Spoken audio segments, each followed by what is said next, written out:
Olá, amigos de Carta Capital, sejam bem-vindos a mais um Manda no Zap, o programa dedicado à quixotesca missão de combater as fake news que se alastram por aí. Neste episódio, voltaremos a falar sobre o bárbaro assassinato do indigenista Bruno Pereira e do jornalista britânico Dom Phillips. 3 suspeitos confirmaram a participação no duplo homicídio, mas a Polícia Federal apressou-se em concluir que não há mandantes nem organização criminosa por trás do crime. Isso gerou ruidosos protestos da Univaja, a organização onde Bruno atuava e que há tempos tem denunciado a atuação de uma máfia da pesca ilegal na região do Vale do Javari, avançando sobre os territórios indígenas. Falaremos também sobre as fake news mais populares do momento, como a descoberta de Ratanabá, a cidade perdida na Amazônia, que foi a capital do mundo há 450 milhões de anos. A descoberta foi feita pelo ufólogo e paranormal Urandir de Oliveira, o criador do ET Bilu, e que possui bastante proximidade com o governo de Jair Bolsonaro. E o fato da cascata circular exatamente na semana do desaparecimento de Bruno Pereira e Dom Phillips não parece ser mera coincidência. Ao contrário, tudo indica ser obra de competentes profissionais da indústria da mentira. Preparados para o Freak Show? Então retirem logo as crianças da sala e reforcem a dose de antiácido, porque as cenas a seguir podem ser perturbadoras para públicos sensíveis.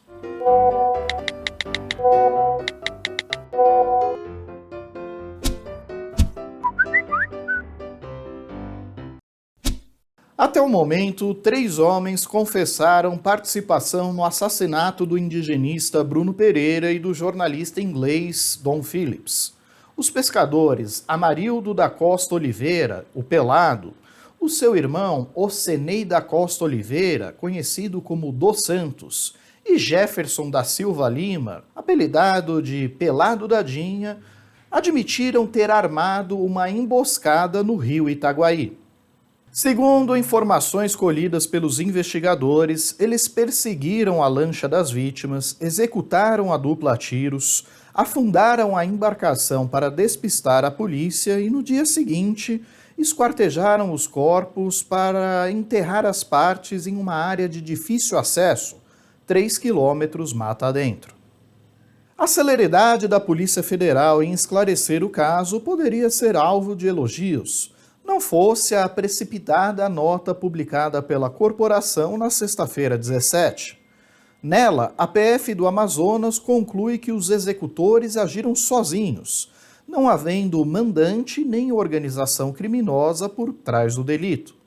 Nem parece que o parágrafo anterior diz haver indícios da participação de outras pessoas na prática criminosa.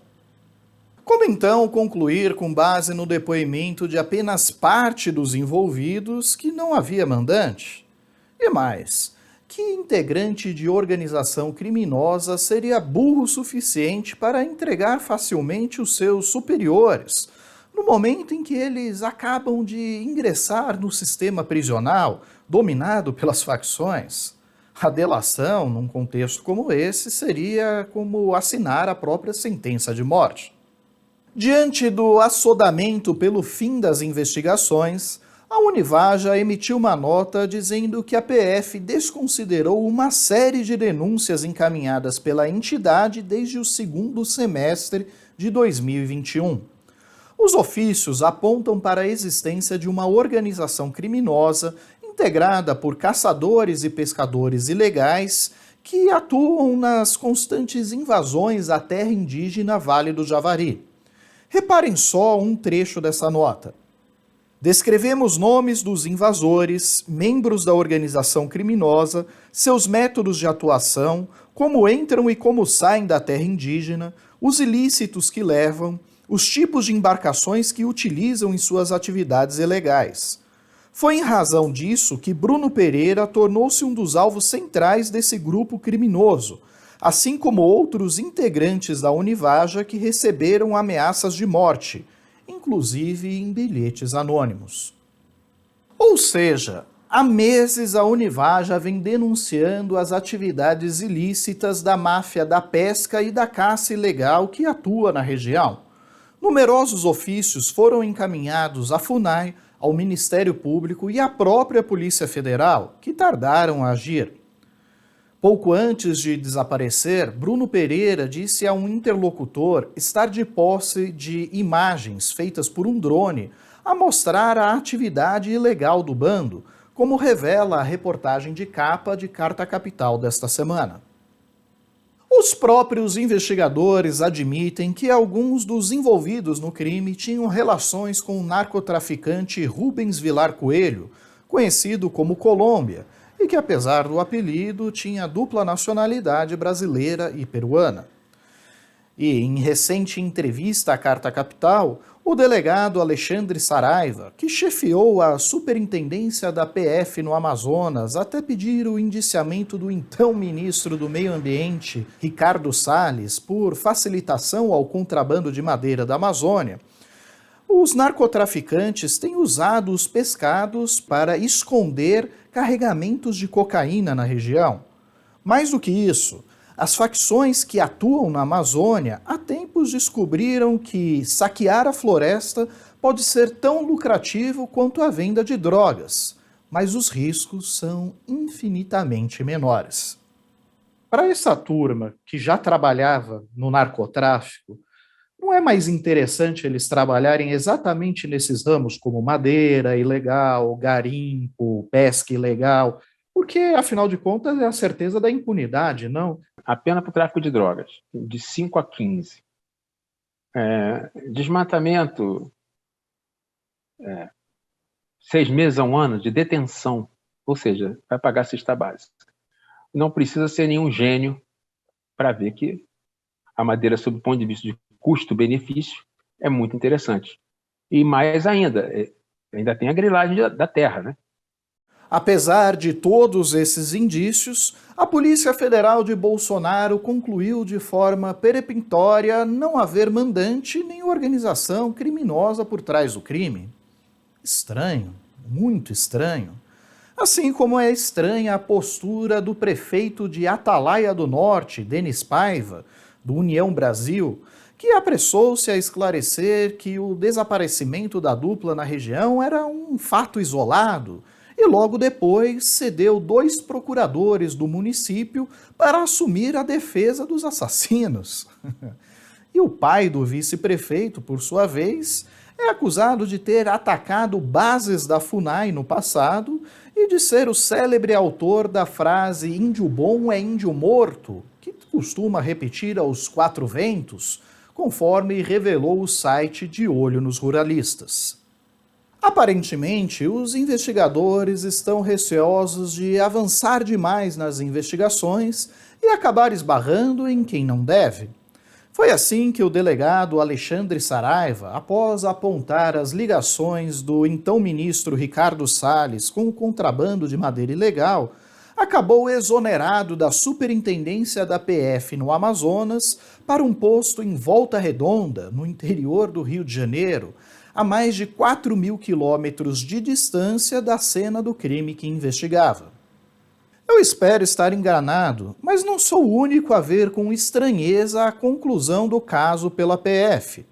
Além da Univaja, numerosos especialistas criticaram a conclusão peremptória de não haver mandante nem organização criminosa com um inquérito ainda em andamento.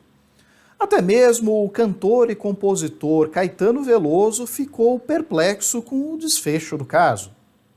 Curiosamente, enquanto o Brasil e o mundo acompanhavam com apreensão os desdobramentos do caso, outro assunto relacionado à Amazônia foi parar no topo dos mecanismos de busca e na relação dos assuntos mais comentados nas redes sociais: a descoberta de uma cidade perdida no coração da floresta.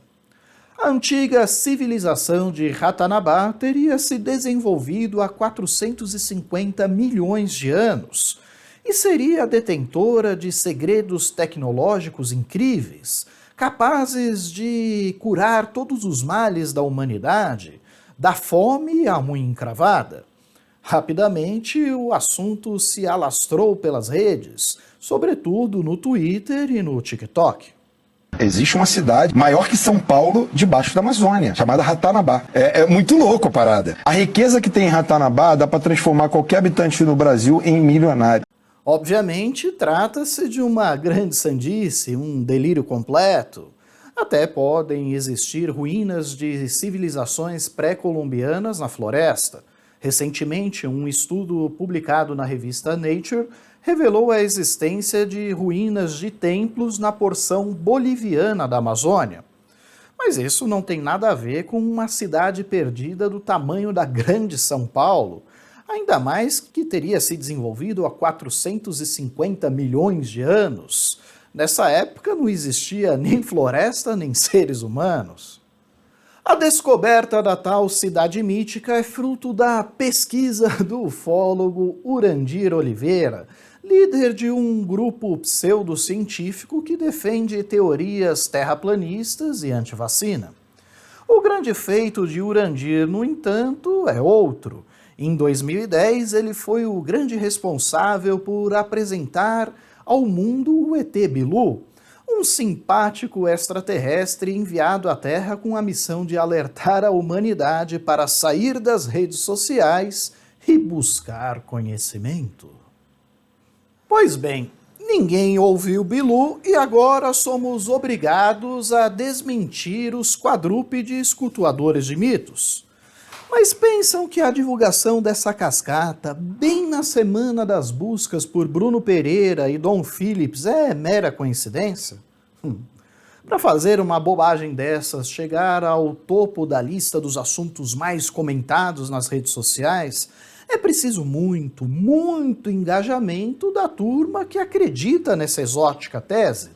Ou muito, mas muito investimento em robôs, ciborgues e outras modalidades de contas inautênticas. Agora, o pulo do gato. Adivinhem só quem andou circulando pelo gabinete do secretário nacional de Cultura no auge da pandemia do coronavírus? Ele mesmo, ET Bilu, perdão, não Bilu, e sim Urandir Oliveira. Às vezes é difícil diferenciar o criador da criatura. Mas enfim, essa deve ser outra coincidência, não é mesmo? Bom, e no programa da semana passada sobre a Amazônia entregue ao crime organizado, nós recebemos quase 1.300 comentários. Selecionamos alguns deles para o quadro Best Hater Forever, especialmente dedicado aos fãs que adoram nos odiar.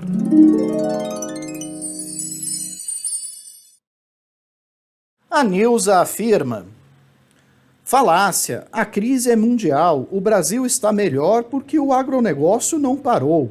Caso Lula ganhe, o Brasil será a próxima Venezuela. Vão chorar lágrimas de sangue.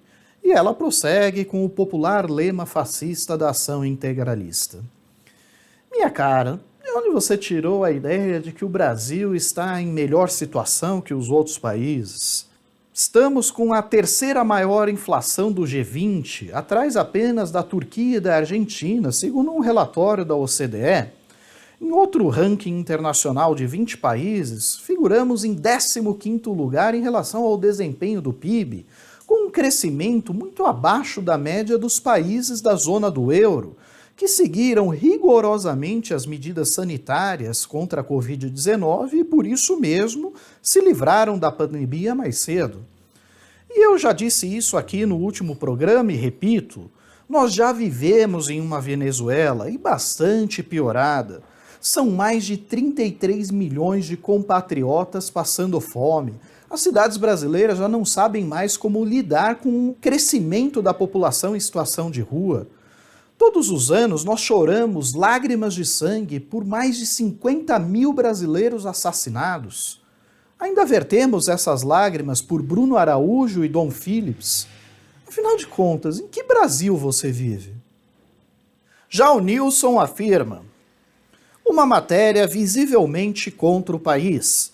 Panfleto político que lamentavelmente denigre a nossa imagem com mentiras.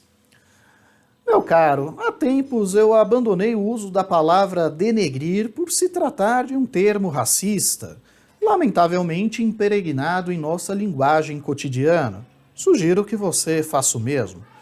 Quanto a manchar a imagem do país no exterior, você só pode estar de brincadeira, né? Quem nos transformou em párias no mundo é o atual ocupante do Palácio do Planalto, que protege e incentiva os criminosos da floresta, e não a mídia que reporta os crimes cometidos na Amazônia. Além disso, em que pese as saudades deixadas nas viúvas da ditadura, o lema Brasil, ame-o ou deixe-o anda um tanto demodé, não é não? E o Gilvan me recomenda: cara, vai trabalhar. Eu trabalho, você não faz nada e ainda acha pessoas para seguir você. Gilvan, antes de responder a sua pergunta, eu gostaria de saber qual é o seu parâmetro, o seu conceito de trabalho. Eu sou assalariado, cumpro uma jornada superior a 40 horas semanais, ando com dificuldade de pagar as contas, mas me considero um privilegiado de ainda ter emprego e conseguir colocar comida na mesa da minha família, apesar de eventualmente parcelar a conta do supermercado. Mas muita gente vem e me diz que quem dá duro mesmo é o atual ocupante do Palácio do Planalto, que trabalha menos de 5 horas por dia e anda de moto em pleno expediente, fica aí fazendo esses passeios. Segundo ele, ninguém o deixa trabalhar, o Supremo Tribunal Federal, o Legislativo, a ONU, a Organização Mundial da Saúde. Há um complô mundial que impede Bolsonaro de fazer qualquer coisa de útil. Enfim, se o seu parâmetro de trabalho duro for este do presidente Jair Bolsonaro, então eu realmente devo ser um vagabundo de marca maior aos seus olhos, não é não? Bom, pessoal, por hoje é só. Eu agradeço muito a audiência, a paciência de todos. Se vocês gostaram desse vídeo, curtam, compartilham, se inscrevam em nosso canal e, claro, não deixem de assinar a revista Carta Capital. Assim você estará contribuindo para o nosso jornalismo. Um forte abraço e até a próxima semana.